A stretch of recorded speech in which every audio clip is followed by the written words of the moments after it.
하나님 말씀 누가복음 1장 67절부터 80절입니다.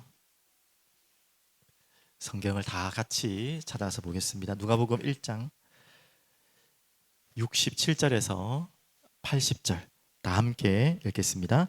그 붙인 샤가랴가 성령의 충만함을 받아 예언하여 이르되 찬송하리로다 주 이스라엘의 하나님이여 그 백성을 돌보사 속량하시며 우리를 위하여 구원의 뿔을 그 종 다윗의 집에 일으키셨으니 이것은 주께서 예로부터 거룩한 선지자의 입으로 말씀하신 바와 같이 우리 원수에게서와 우리를 미워하는 모든 자의 손에서 구원하시는 일이라.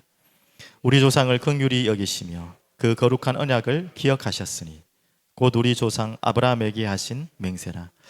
우리가 원수의 손에서 건지심을 받고 종신토록 주의 앞에서 성결과 의로 두려움 없이 섬기게 하리라 하셨도다.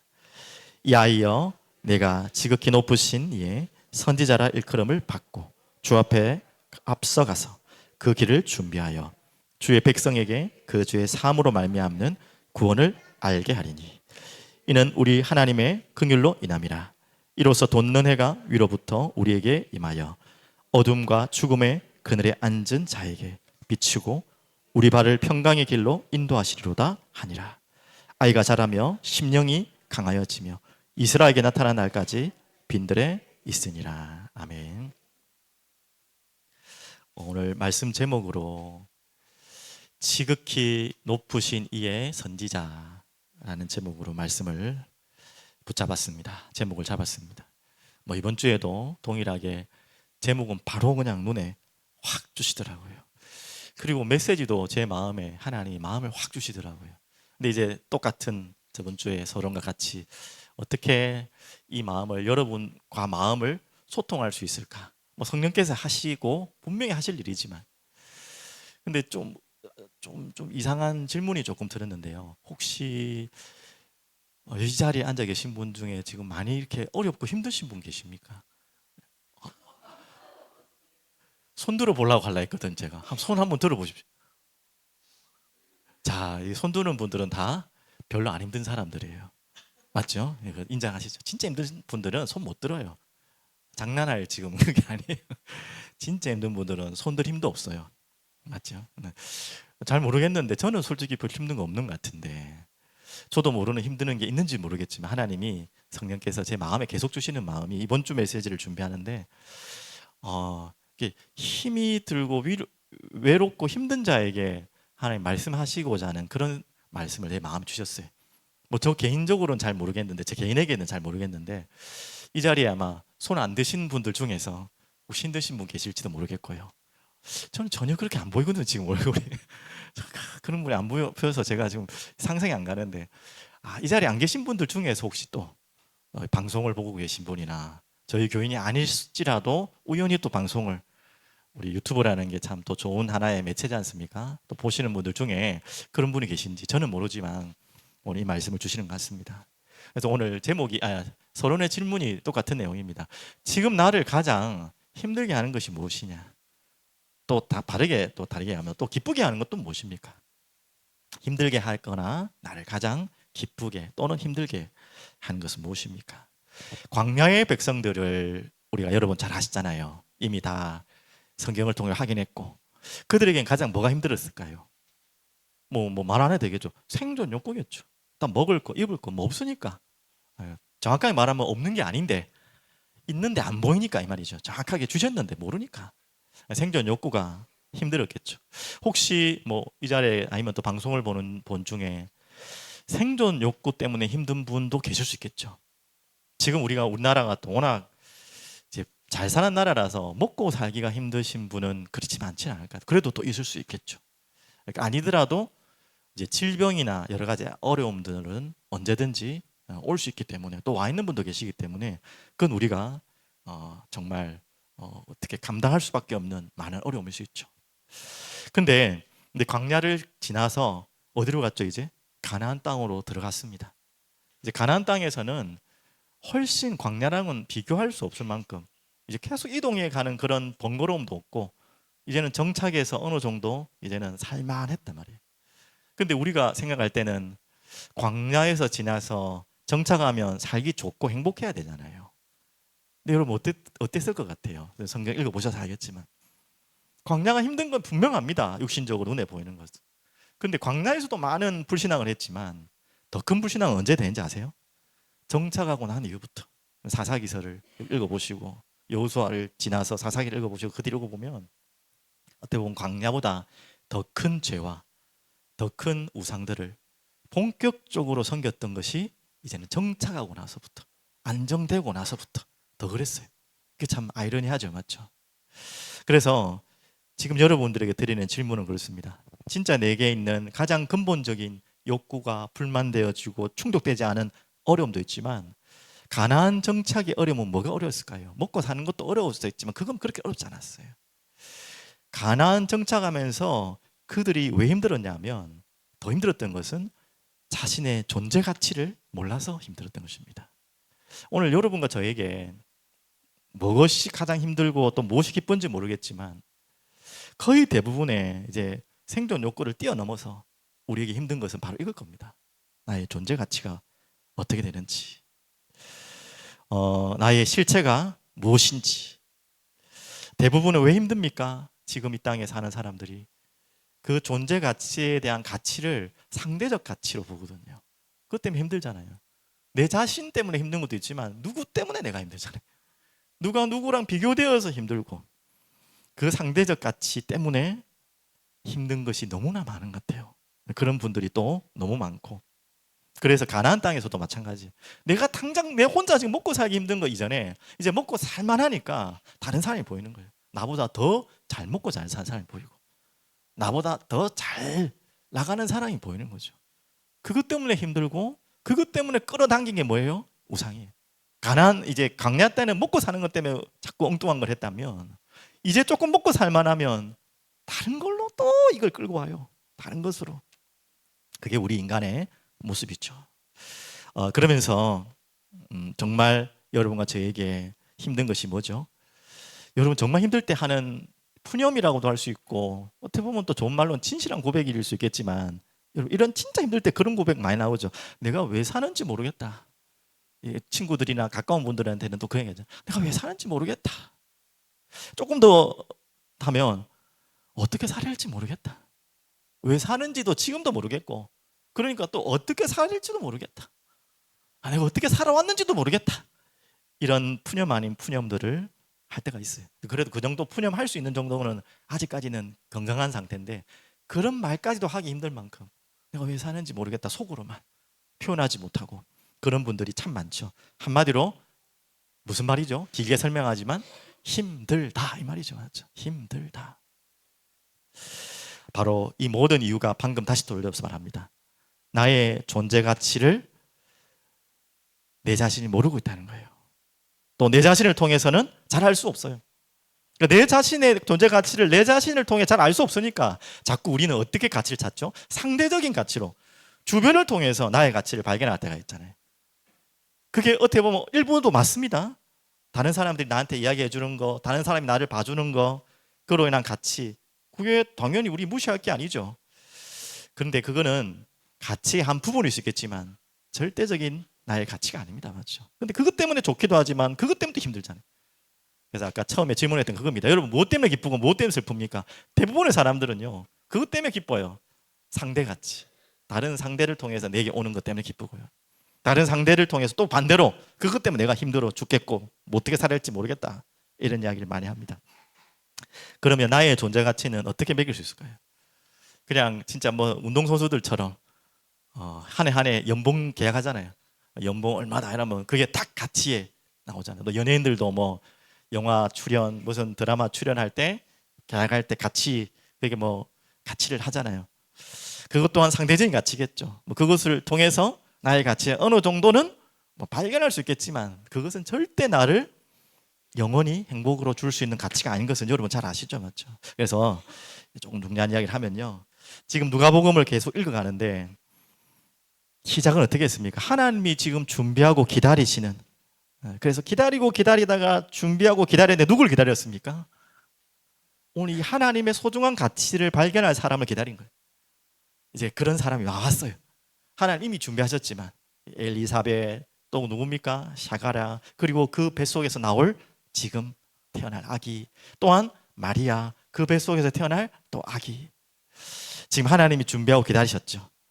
어떻게 보면 중요한 분들을 보내시기 위해서, 중요한 메시아를 보내시기 위해서 하나님이 중요한 사람을 준비하셨죠. 그 사람이 준비될 때 하나님이 또 일을 하신 것이죠. 그래서 우리가 그런 사람으로 하나님께 찬양하고 기쁨을 빼앗기지 말자, 성령 충만 받자까지 계속해서 지금 누가복음 1장을 이제 오늘 마무리하는데요, 지금 이어가는 내용입니다. 저번 주까지 성령 충만했죠. 자, 그 가운데 오늘은 여러분께 드릴 주제자 질문이 존재 가치예요. 절대적 가치, 나의 존재 가치에 대한 절대적 발견. 그게 발견돼야지 거꾸로 나가면 성령 충만, 기쁨, 찬양, 하나님이 왜 나를 준비하고 기다리신지 다 알 수 있는 어떻게 보면 답이겠죠, 맞죠? 그래서 오늘 보시면 오늘의 지금 내용의 전체 말은 누가 한 거죠? 하나님 말씀이지만 요한이라는 귀중한 아들을 허락받은 샤가라의 예언이자 찬송입니다. 찬송이자 또 예언입니다.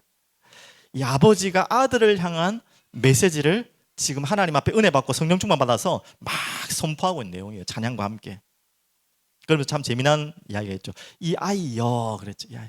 자신의 아들을 갖고 아기 같은, 나의 어떻게 보면 가정에서 태어난 아이 같지만 아니라는 거죠. 오늘 제목처럼 지극히 높으신 높은 선지자야.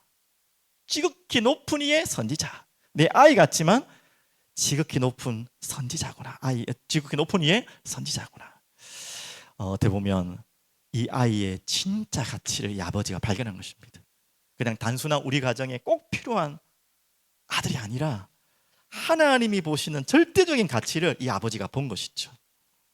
오늘 이 부모된 입장에서 여러분 부모님도 마찬가지고 아이들도 마찬가지고 여러분이 진짜 발견해야 될 것, 내 자신에 대한 가치와 함께 여러분들이 상대방을 향한 가치를 볼 수 있다면 그게 참 소중하겠죠, 맞죠? 그리고 또 거꾸로 얘기하면 여러분 자신도 마찬가지고 여러분이 다른 사람을 볼 때도 함부로 그분의 가치를 매기지 마세요.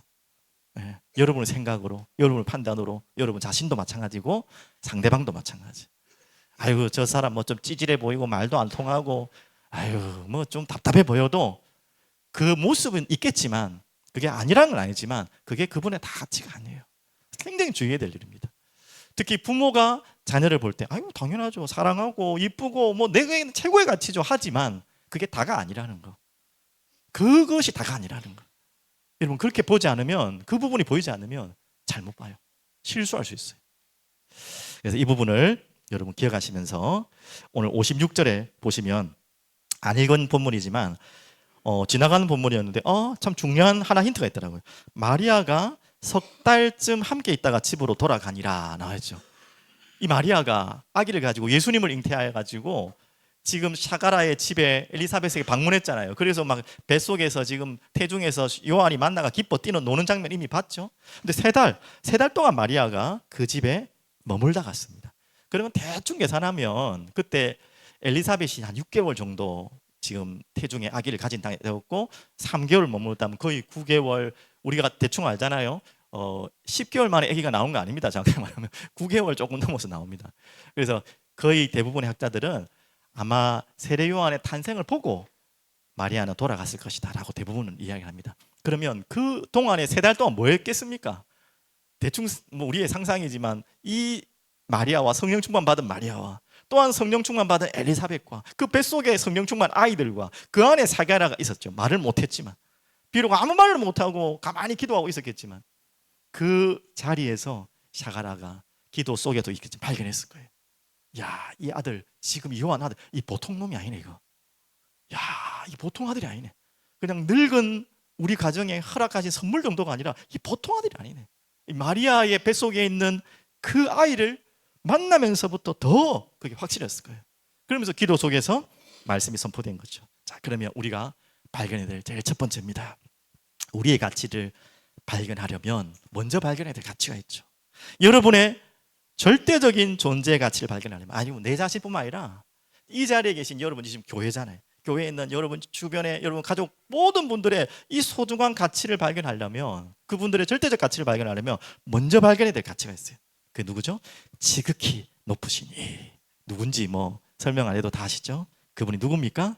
예, 지금 마리아의 뱃속에 있는 예수님, 장차 태어나실 예수님. 지금은 우리는 알죠. 그분이 바로 우리에게 그리스도오신 그분이죠.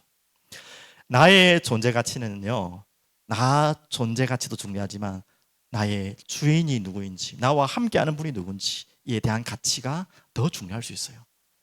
그래서 대통령을 모시는 사람 가치는요, 대통령의 가치와 따라가는 거예요. 맞죠? 왕의 내가 무슨 뭐 일을 하고 있다 그러면 그 사람의 가치도 있지만 그 왕이라는 그분을 모시는 자리, 그 왕에 대한 가치가 있는 거예요. 그런 것처럼 지극히 높으신 이의 선지자라 했는데, 선지자는 이제 세리요한의 가치라면 그 선지자 세리요한의 가치가 어마어마하다는 것은 왜 그런 거죠? 지극히 높으신 이 때문에 그런 것입니다. 그래서 오늘 여러분이 지극히 높으신 이 되시는 누구죠? 예수 그리스도가 여러분 안에 주인이시고 여러분의 왕이시면 일단 여러분의 가치는, 여러분이 보고 있는 지금 이 교인들의 가치는 그 어떤 거하고도 비교할 수 없는, 상대적인 가치를 매길 수 없는 절대적인 가치를 가지신 분이라는 거, 그것부터 여러분 고백하셔야 돼요. 자, 그러면 지극히 높으시니 그분이 누구십니까? 너무 중요하죠. 자, 그분을 오늘 많이 표현했지만 두 가지 단어로 풀어서 설명해 보겠습니다. 첫 번째는 그분을 어떻게 표현했냐면 69절입니까? 보십시오. 우리를 위하여 구원의 뿔이라 그랬어요. 구원의 뿔. 그분은 어떤 분이라고요? 구원의 뿔이시다. 뿔 하면 딱 떠오르는 이미지가 무엇입니까? 코뿔소, 코뿔소, 뿔, 이미지, 느낌. 뿔 하면 권세, 맞아요. 이 뿔로 뭐 하는 거죠, 보통 싸울 때, 또 뭔가 이제 두려움을 줄 때, 상대방에게 무서움을 줄 때 하는 게 보통 뿔이잖아요. 그런 의미로 구원의 뿔이라는 말은 뭐냐? 바로 권세를 설명합니다. 지극히 높으신 하나님의 권능을 상징하는 내용이 구원의 뿔입니다. 그 구원의 뿔을 가지신 그분이 누구에게 약속하셨죠? 언약을 맺으셨어요. 아무것도 아닌 우리와.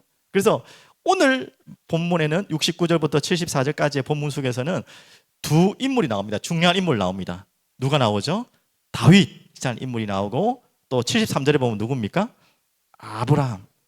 이 언약이 나와요. 그래서 우리가 항상 기억해야 될 이 성경에 흘러가는 약속의 언약인데요, 하나님은 하나님의 사람과 약속을 맺어요. 그래서 우리가 중요하게 기억해야 될 게 다윗의 언약이거든요. 다윗과 어떻게 약속하신지 아십니까? 자주 지금 반복하는 내용이죠. 제가 한번 보면요, 사무엘하 7장 16절 제가 읽어드릴게요. 성전을 치우려고 하는 마음을 품은 다윗에게 하나님이 허락하신 다윗 언약 16절이 나옵니다. 너의 집과 너의 나라가 내 앞에서 영원히 보존되고 내 왕위가 영원히 경고하리라 하셨다 하라. 분명히 나왔죠. 영원히 보존되고 영원히 경고하리라, 너의 왕권이. 지금 누구를 설명하시는 거 알겠죠? 이 다윗을 통해서 하나님이 영원한 나라의 영원한 왕 대신 예수 그리스도가 오실 것이다 라는 것을 약속하고 있어요. 그리고 아브라함, 그 이전엔 아브라함이죠. 창세기 17장 한번 보시겠어요? 창세기 17장, 혹시 보기 힘든 분은 제가 찾아드리겠습니다. 창세기 17장 보면요, 6절 7절에도 이미 그 약속을 하셨어요. 내가 너로 심히 번성하게 하리니 내가 내게서 민족들이 나게 하며 왕들이 내게로부터 나오리라. 7절에 내가 내 언약을 나와 너 및 내 대대 후손 사이에 세워서 영원한 언약을 삼고 너와 내 후손의 하나님이 되리라. 공통적인 게 있죠. 하나님과 맺으시는 그 언약은 어떤 언약이다? 영원한 언약으로, 변치 않는 언약으로 우리에게 약속하십니다. 그 언약의 포커스는 어디고 그 언약의 방향과 그 목적지는 어디죠? 예수 그리스도. 그렇죠? 그 예수 그리스도를 향하여 영원한 언약으로 우리를 붙드시고 계세요. 그래서 보시면 74절, 69절부터 다시 한번 좀 보시면요, 67절부터 보셔도 되겠네요. 성령 충만을 받아 예언하 이르되 찬송하리로다 주 이스라엘의 하나님이여 그 백성을 돌보사 속량하시며 찾아와 주시고 방문해 주시고 방문해 주셔서 우리의 모든 이 죄를 깨끗이 씻어 주시는 그 이야기를 하고 있습니다. 구원의 주님, 그 약속을 하신 거예요. 그래서 우리를 위하여 그걸 하기 위해서 구원의 뿔을 그 종 다윗에게 이미 약속하셨고, 이 말이죠. 이것은 주께서 예로부터 거룩한 선지자 입으로 말씀하신 바와 같이 계속해서 오는 선지자들 통해서 이 약속을 계속 전달하게 하셨어요. 그리고 71절, 그분이 오셔서 뭐 하신다고요? 우리 원수에게서와 우리를 미워하는 모든 자의 손에서 구원하시는 일이라. 모든 대적과 이 흑암의 권세에서 우리를 건지시는 일을 하시겠다. 72절, 우리 조상을 긍휼히 여기시며 그 거룩한 언약을, 참 소중한 단어죠, 기억하셨으니. 맞죠? 영원히 하나님은 기억하시고 돌보시고 우리를 속량하시는 그 언약을 지키시는 분이죠. 신실하신 분이죠. 그러면서 73절, 곧 우리 조상 아브라함에게 하신 맹세라. 방금 확인했죠. 그러면서 74절에 보면은 우리가 원수의 손에서 건지심을 받고, 여기까지. 이 구원의 뿔로 오시는, 그 구원의 주권자로 오시는, 그 구원의 능력자로 오실 그 예수 그리스도 언약을 기억하시고, 그리고 기억하신 그 일을 방문하시고 돌보시고 방문하시고 속죄하러 오신, 원수의 손에서 건지신, 지금 제가 복잡하게 설명했지만 한마디로 뭡니까? 바로 성육신과 십자가와 부활 이야기를 하는 것입니다. 맞죠? 이렇게 구원의 뿔로 오실 지극히 높으신 이, 그리고 그분은 또 어떤 분입니까? 두 번째 아주 멋있는 단어 78절 한번 보실까요? 이는 우리 하나님의 긍휼로 인함이라. 이로써 돋는 해가 위로부터 우리에게 임하여. 돋는 해, 굉장히 중요한 단어죠. 돋는 해. 이제 새벽에 일어나는 뜨는 해, 아침의 해, 그 의미를 알 수 있겠죠. 해가 뜨기 전에는 그럼 어떤 상태란 말이죠? 바로 캄캄한 밤이란 말입니다. 그 표현을 너무나 실감나게 했습니다. 어둠과 죽음의 그늘에 앉은 자에게. 왜 돋는 해가 필요합니까? 어둠과 죽음의 그늘에 앉은 자가 있기 때문에. 예전에 우리가 절대 돌이키는 안 되는 비참한 역사가 있죠. 2차 대전 가운데 특히 뭐였죠? 그 나치 히틀러를 통해서 유대인들의 학살입니다. 거기에 학살하는 가장 심각한, 처음에는 총살을 했다고 그러잖아요. 총으로 이렇게 했는데 그들의 이야기입니다. 총알도 아깝고 또 총으로 죽이다 보니까 그 죽이는 사람의 병사의 마음도 안 좋은 거예요. 그래서 결국은 선택한 것이 더 악한 가스실로 많은 사람을 데려가서, 참 말도 안 되는 이야기죠. 그렇게 악랄한 수 있는 게 인간이에요. 근데 그보다 더 악랄하게 죽인 게 있답니다. 저도 뒤에 알았는데요. 어디에 뭐 여러분 깊이 상상을 하지 마십시오. 상상하시면 여러분도 힘들 수 있으니까. 어떻게 하냐면 깜깜한 밀실에다가 가둬놓는 거예요. 예, 이해되셨죠? 뭐 전등, 뭐 당연히 뭐 햇빛 당연히 안 들어오고요. 어떤 뭐 그땐 전기 뭐 제품도 없으니까 아무것도 안 들어오는 깜깜한 밤에다가 시계도 볼 수 없는 그곳에 그냥 집어넣는데요. 그러면은 사람이 어떻게 될 것 같습니까? 이거 시간도 몰라요. 지금 얼만큼 시간이 간지도 몰라요. 야, 사람 미치겠죠, 맞죠? 어디선가에 들어오는, 살며시 들어오는 빛도 없어요. 자기 자신의 얼굴도 볼 수 없고 아무것도 보이지 않는 곳에서. 그러면 대부분의 사람들은 정신이 돌아 죽는데. 자, 제가 뭔 이야기 하려고 하냐면 그만큼요 어둠이라는 게 무서운 것입니다. 우리는 빛을 보고 있기 때문에, 빛이 언제든지 켤 수 있고 있기 때문에 빛에 대한 소중을 몰라서 그렇지, 진짜 어둠만 있다면 이거는요 사람이 살 수가 없어요. 그런 정서적인 정신적인 이야기를 한 게 아닙니다. 정말 이 생명의 빛, 복음의 빛이 없는 자의 상태가 그런 상태 아니겠습니까? 자기들만 모를 뿐이에요. 진짜 그런 상태입니다. 지금 그 표현을 했어요. 어둠과 죽음의 그늘에 앉은 자. 이게 영적인 상태예요. 이런 자들에게 뭐가 필요하겠습니까? 돋는 해, 보통 말이 아니죠. 그래서 말라기서 4장 2절에는요 이렇게 말씀하고 있어요. 내 이름을 경외하는 너희에게는 공의로운 해가 떠올라서 치료하는 광선을 비추리니. 그러면서 송아지처럼 뛰어놀겠다. 빛이 없는 그곳에서 빛을 보러 나왔을 때, 여러분 그런 경험 안 하셔야겠지만 뭐 잠시라도 한번 해보십시오. 진짜 캄캄한 곳에 있다가 한번 나와보라니까. 눈은 부시겠지만 그때 오는 우리가 말할 수 없는 뭔가 있어요.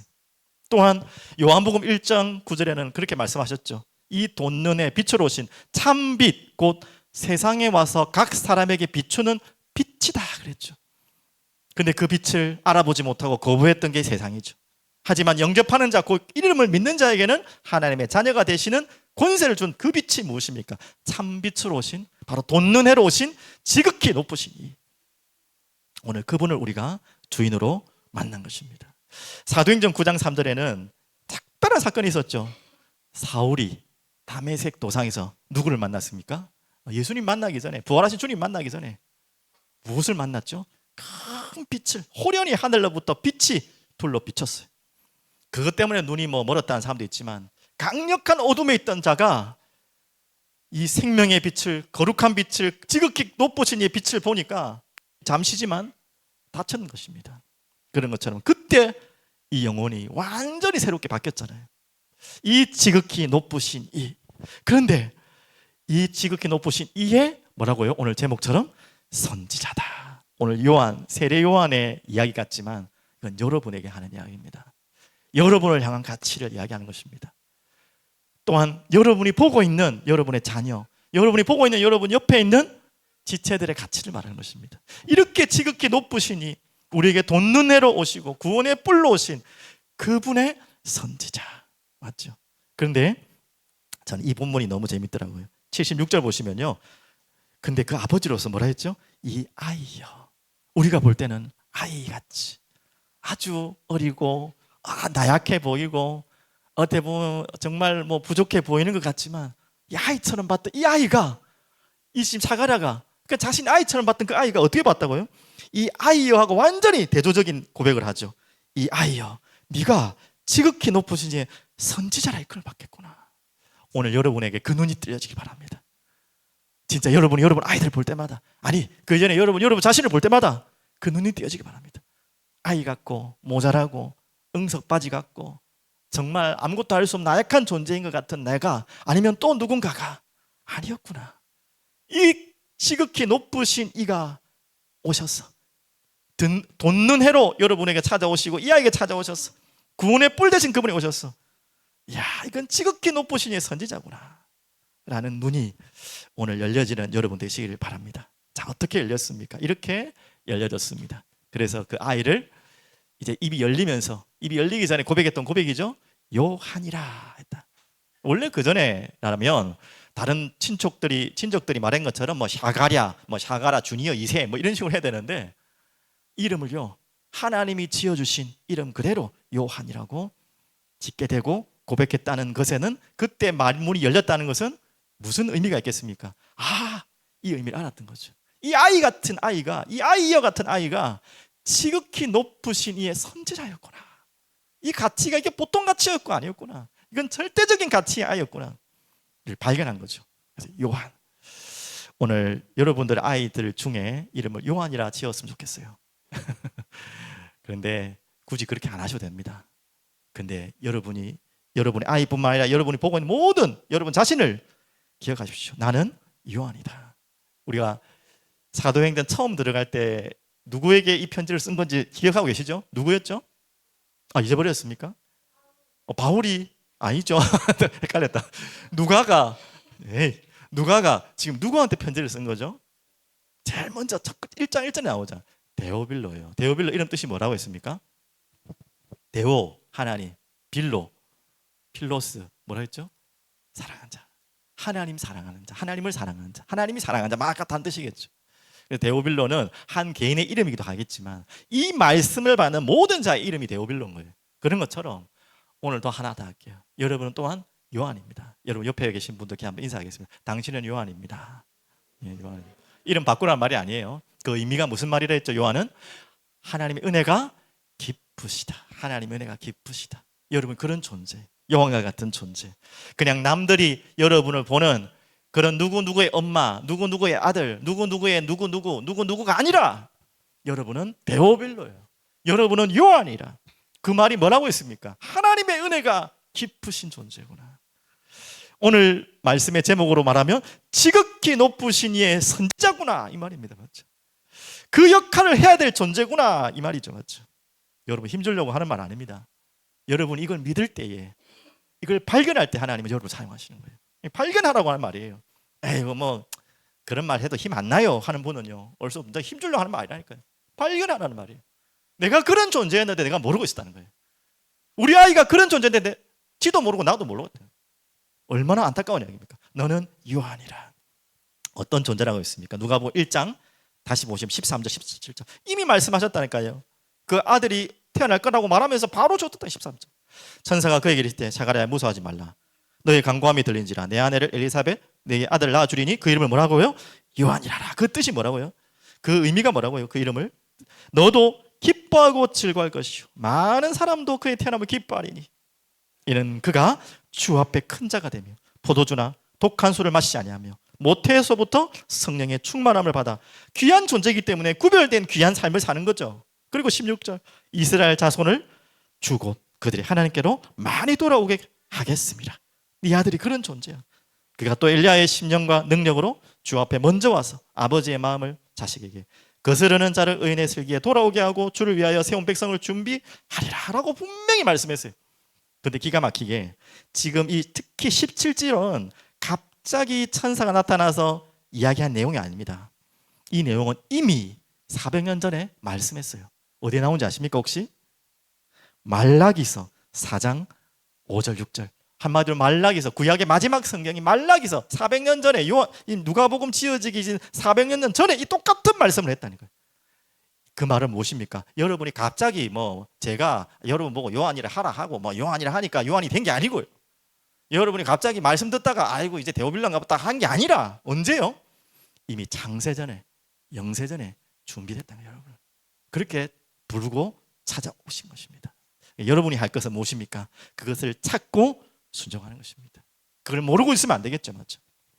오늘 그 은혜가 여러분 임하길 바랍니다. 그래서 우리가 해야 될 일, 요한이 해야 될 일이 뭡니까? 주 앞에 가서 그 길을 준비하는 자다. 가장 소중한 가치, 내가 누구인지에 대한 가치를 발견했다면 그때부터 발견되는 게 있어요. 그 가치에 따라 가치가 해야 될 일이 나오는 거죠, 맞죠? 내가 왕이다 하면 왕이 돼야 될 일이죠. 내가 학생이다 하면 학생 일을 해야 되죠. 그런 것처럼 내가 있는 존재 가치에 따라서 그 가치가 할 수 있는 일이 있겠죠.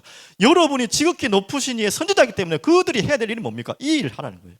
76절 보십시오. 이하여 네가 지극히 높으신 이의 선지자라 일컬음을 받고 이제부터 그 뒤에 뭐죠? 주 앞에 가서 그 길을 준비하여 우리가 해야 될 일입니다. 여러분의 절대적인 가치를 받았다면 그 가치를 가진 자에게 해야 될 일이 있어요. 77절 그래서 뭐 하죠? 준비하는데 어떻게? 주의 백성에게 그 죄 사함으로 말미암는 구원을 알게 하리니 이 죄 사함의 그리스도를 선포하는 구원을 알게 하는 자가 바로 여러분과 저희들한 것입니다. 그런 선지자, 이게 선지자 역할이죠. 또 78절 어떻게 구체적으로 전하라 했냐? 이는 우리 하나님의 긍휼로 인함이라. 이로써 아까 설명했지만 돋는 해가 위로부터 우리에게 임하여 이 메시지를 가지고 어디로 가라 말이죠? 79절 어둠과 죽음의 그늘에 앉은 자에게 비치고 우리 발을 평강의 길로 인도하시로다라고 하니라. 이 복음의 말씀을 선지자인 네가 들고 주의 길을 준비하라. 지금은 예수님이 오기 전에 준비한 내용이고 그럼 우리하고 문상하님이 이미 오셨는데 이제는 우리가 준비해야 될 준비가 뭡니까? 사도행전 1장 11절이죠. 어떻게 말씀하셨죠? 다시 오실 주님을 준비하는 자. 사도행전 1장 11절에는 이렇게 나옵니다. 너무 전 약간 좀 코믹하게 봤거든요. 사도행전 1장 11절 보십시오. 다 아는 본문이지만 한번 찾아보시면 좋겠습니다. 찾았습니까? 예. 자, 예수님이 이제 승천하시고 올라가시면서 하시는 말씀입니다. 이르되 갈릴리 사람들아 어찌하여 서서 하늘을 쳐다보느냐. 참 우리는 이렇게 살죠. 우리는 자꾸 하늘을 쳐다보고 있어요. 하나님 언제 오시나? 올라가는 거 보고 막 놀라갖고 옵니다. 또 이 말에는 또 숨겨진 의미가 있다고 봐요. 언제까지 하늘만 쳐다보고 있겠냐라는 말도 있겠죠. 뭘 그렇게 쳐다보고 있냐? 또 반드시 오실 것인데 너희 가운데 올라가신 이 예수는 하늘로 가시는 본대로 오실 것인데 왜 하늘만 쳐다보고 있냐? 뭐 하라는 거죠? 오직 성령이 내게 마시면 권능을 받고 예루살렘, 유다 땅끝까지 증인이 되리라. 이것을 준비하는 자를 하나님은 여러분과 저로 부르신 줄 믿습니다. 그래서 오늘 79절까지 읽었고 마지막 80절 한번 볼까요? 누가복음 1장 80절 한번 보겠습니다. 아이가 자라며 심령이 강하여지며 이 심령이 강해졌다는 말이 성령 충만과 같은 의미라고 합니다. 그리고 이스라엘에게 나타나는 날까지 어디 있었다고요? 빈들에 있으니라. 자, 그러면 우리가 이 일을 주님이 다시 오실 그날을 준비할 때 당연히 전도 선교이겠지만 먼저 준비됐겠어요. 그 길을 준비하기 위한 준비. 그게 무슨 준비라고 했죠? 바로 결론으로 말하는 바로 이겁니다. 광야 시간의 준비입니다. 바로 여러분에게 아까 처음에 질문한 것처럼 너무 내가 지금 무엇 때문에 힘들다라고 생각하고 고백하는 분이 있다. 또 반대로 내가 이것 때문에 기쁘다. 정말 그게 진정한 기쁨도 아니면서 맞죠? 그렇다면 오늘 여러분이 이 광야라는 그 자리에서 중요한 것을 발견됩니다. 무엇을 발견했죠? 나의 존재 가치와 정체성을 먼저 발견해야 돼요. 그 다음에 아까 말했듯이 주의 길을 준비하러 가는 것입니다. 아니, 주의 앞에서 그 길을 준비하는 시작이 뭐냐? 바로 광야에서의 준비입니다. 세례 요한이 그렇게 준비했죠. 또 예수님도 그렇게 준비하신 건 이미 알고 계시죠? 모든 선지자들이 다 그렇게 했어요. 어떤 선지자도 그런 길이 없어요. 광야를 거치지 않은 선지자는 없습니다. 지극히 높으신 이의 일을 증거할 선지자는 다 광야를 거쳤어요. 그 속에서 무엇을 발견한 것입니까?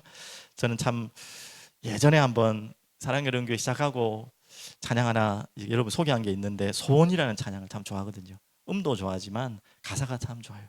한웅재 목사님이 제가 고등학교 때쯤에 아마 나온 찬양이 굉장히 오래된 찬양이죠. 그 가사 중에 뭐가 있냐면 어떤 가사가 있냐면 나의 연약함, 나의 낮음을 알고 그분의 높음을 알고 라는 고백이 있어요. 전 그게 너무 마음에 아멘으로 고백됐거든요. 나의 정말 부족하고 연약함을 알 때에 또 반대로 나의 높으심을 아는 것입니다. 여러분에게 있는 광야의 시간은 그런 시간입니다. 제일 첫 번째 물을 발견하는 시간, 나의 낮음을 아는 거예요. 나의 비천함을 아는 시간, 나의 부족함을 아는 시간, 아이 같은 정말 아무것도 할 수 없는 존재라는 사실을 발견하는 시간이 광야예요. 그래서 처음에는 힘들어요. 그걸 발견하려고 하니까 힘들 수밖에 없죠. 그게 잘 안 발견되거든. 그러니까 어떻게 보면 물 없는 곳으로, 먹을 것이 없는 곳으로, 정말 척박한 곳에 아무것도 없는 것처럼 보일 때가 있어요. 그런 시간을 여러분 통과하는 분들이 반드시 있어야 돼요. 그 시간 없이는 우리 인간 존재 자체가 낮아질 수가 없는 존재예요. 그것만 발견하면 안 되죠. 그럼 절망밖에 안 되는 거죠. 거기에서 뭘 발견하는 거죠? 그분의 높으심을 발견하는 것입니다. 그게 광야의 시간입니다. 그게 광야를 허락하신 하나님의 계획입니다. 40년을 뺑뺑이 돌리신 이유입니다. 너희들의 연약함을 발견하라. 하지만 그 속에 너와 함께 하시는 전능하신 하나님을 바라보라는 것입니다. 오늘 여러분 그 시간 속으로 들어가지 않겠습니까? 근데 더 중요한 시간이 있어요. 얼만큼 중요한 시간이냐? 가장 낮은 존재인, 가장 연약한 존재인 나에게 가장 존귀하신 그 높으신, 오늘 말씀처럼 지극히 높으신 이가 나에게 찾아왔다는 그것을 발견하는 시간입니다. 나 같은 보잘것없는 존재에게 그 어마어마한 위대한 존재인 절대 가치의 절대 지존의 그분이 나 같은 가치 없는 놈에게 찾아왔다는 거예요. 또 그냥 돌보시러 만나러 찾아온 것이 아니라 그냥 찾아온 것은 그런 의미가 아니잖아요. 자신의 모든 가치를 버리고 찾아오신 거예요. 그게 빌립보서 2장 6절부터 나오는 말씀 아닙니까? 그분의 모든 높으심을 다 버리고 이 땅에 나를 위해 찾아오신 이유. 왜 그렇게 했습니까? 왜요? 사랑하시니까. 우리를 긍휼히 여기시니까. 맞습니다. 그 안에 있는 내용이 있어요. 나같이 부족하고 아이 같은 연약한 존재에게 그 높으신 분이 찾아오신 이유가 무엇입니까? 그런 가치, 존재에 있는 절대적인 여러분이 소중한 존재의 가치이기 때문에. 그래서 자신이 가진 모든 가치를 다 버리고 찾아오신 것입니다. 여러분 그것을 발견하는 시간이 언제라고요? 네, 광야의 시간입니다. 금요일도 하나님 마음을 주셔서 이야기를 했지만 그런데 너무 힘들어요 하시는 분 있을 거예요. 오늘 왜 자꾸 이 마음을 주시는지 모르겠지만 진짜 숨쉬기도 힘들 만큼 힘들다는 분 계실 수 있어요. 제일 힘든 게 숨쉬기 힘든 거 아니겠습니까? 진짜 힘들 때는 몸이 아파서도 그럴 때 있겠지만 몸이 안 아픈데 마음이 힘들고 상황이 너무 어려워서 아니면 너무나 큰 슬픔 때문에 힘든 것 때문에 숨쉬기가 힘들어요 하는 분 분명히 있을 거예요. 여러분 그럴 때 없습니까? 그런 상황 있을 수 있잖아요. 제가 한번 그 야구를 좀 그래 좋아하지 않는데 좀 즐겨보는 편인데 그 예전에 롯데 오비가 아니죠. 두산에 있다가 롯데로 온 홍성은이라는 포수가 있어요. 홍성은 포수가 있는데 원래 포수 출신으로 국가대표도 했는데 갑자기 이분한테 무슨 문제가 왔냐면 저도 처음 들은 단어 입스라는 단어를 들어봤습니다. 입스라는 단어. 입스가 찾아왔대요. 이게 어떤 거냐면 갑자기 평상시에 평범하게 할 수 있는 건데 안 되는 거 있잖아요. 쉽게 말하면 포수가 도루를 저지하는 거는 힘들 수 있잖아요. 그게 아니라 포수가 공을 받아서 다시 투수한테 전에 던져야 되잖아. 그게 안 되는 거예요. 이 말이 안 되죠. 초등학교부터 야구했던 사람이 도루를 저지하라고 2루로 던지는 게 안 되는 게 아니라 투수한테 공을 받아 던져도 안 되는 거예요. 웃긴 이야기죠, 맞죠? 그것도 잘못 던져버리면 타자가 도루를 해버리고 갈 수 있잖아요, 맞죠? 그걸 몇 번 실수를 한 거예요. 와, 웃고 난리 난 거예요. 그게 이제 주눅이 확 들어가지고 이제 압박이 오니까 이게 공황장애 비슷한 그런 게 온 거죠. 근데 이게 극복이 안 되는 거죠, 결국은. 아무리 하려고 안 돼. 경기만 하면 안 되는 거예요. 평상시에도 돼. 연습할 땐 잘 뭐 되고 안 될 것도 없잖아요. 너무 쉬운 건데. 근데 경기만 하면 압박이 와. 또 이거 할까 봐 안 되는 거예요. 결국은 이제 자기가 그렇게 하고 싶은 포수를 포기하게 된 거예요. 그러면서 이제 다시 지명타자를 하고 새롭게 했던 이야기를 나오는데 이건 가벼운 이야기입니다. 그런 것처럼 아무것도 아닌 것 같은데 나를 막 눌려오는 뭔가 있잖아요. 그런 숨쉬기 어려운 여러 가지 이야기들, 문제들, 또 진짜 그런 문제들도 올 수 있죠. 그래서 오는 공황장애들도 올 수 있잖아요, 맞죠? 여러분에게 어떤 문제든지 간에 숨쉬기조차 힘들 만큼 내가 헐떡거리고 힘들 만큼 혹여 그런 건 없겠지만 그래서 죽고 싶을 만큼 내가 숨쉬기 힘들다는 말은 죽는 게 낫다는 거예요. 어떻게 보면 그럴 만큼 힘든 분이 혹시 있습니까? 그런 광야의 시간이 있다면 여러분 정말 금요일도 말씀드렸지만 기회입니다. 내가 숨쉬지 않아야 돼요. 숨 그냥 멈춰버리십시오. 그때 주님의 숨이 여러분을 숨쉬게 할 겁니다. 그런 시간을 찾아보세요. 그렇게 어려우란 말이 아니에요. 여러분 숨쉬기만큼 힘들 만큼 어떤 이유든지 찾아와도 여러분이 그런 존재 가치를 가졌기 때문에 여러분의 입술을 열어서 주님이 호흡하게 하실 거예요. 이게 어떻게 보면 성령의 충만함의 시작일 수 있습니다. 오늘 그것으로 여러분 새로운 시작하는 귀한 시간 되길 바랍니다. 그래서 오늘 찬양을 드렸으면 좋겠어요. 저 지금은 아니지만 제 마음속에 정말 힘들 때 좋아했던 찬양이고 또 힘들 때마다 생각나는 찬양이 있어요. 또 목회를 하다 보니까 저 말고도 우리 성도님들 가운데 너무 힘들겠다라는 마음이 제게 감정이 입될 때 있잖아요. 저분 너무 힘들겠다 할 때 그때 기도할 때 떠오르는 제 1순위 찬양이 이 찬양입니다. 이 찬양을 하나님께 함께 드리고 혹시 여러분 개인이 그러신 분이 있다면 또 여러분 뭐 주변 때문에 또 누군가가 그렇게 힘들어하는 분이 있다면 오늘 이 찬양으로 함께 위로하고 하나님께 고백하고 광야의 시간 속에서 절대적인 가치인 주님을 만나는 그런 시간 되길 바랍니다. 주 사랑이 나를 숨쉬게 해 세상 그 어떤 어려움 속에도 주 은혜로 나를 돌보시며 세상 끝날까지 지켜주시네. 주 사랑이 나를 이끄시네. 내가 갈 수 없는 그곳으로 주의 사랑 나를 붙드시며 세상 끝날까지 인도하시네. 주님만이 내 아픔 아시며 주님만이 내 맘 어루만지네. 어느 누구도 나를 향하신 주님의 사랑을 끊을 수 없네. 주님만이 내 능력이시며 주님만이 나의 구원이시네. 어느 누구도 나를 향하신 주님의 사랑을 끊을 수 없네. 주님만이 내 능력이시며 주님만이 나의 구원이시네. 주님만이 나의 구원이시네. 어느 누구도 나를 향하신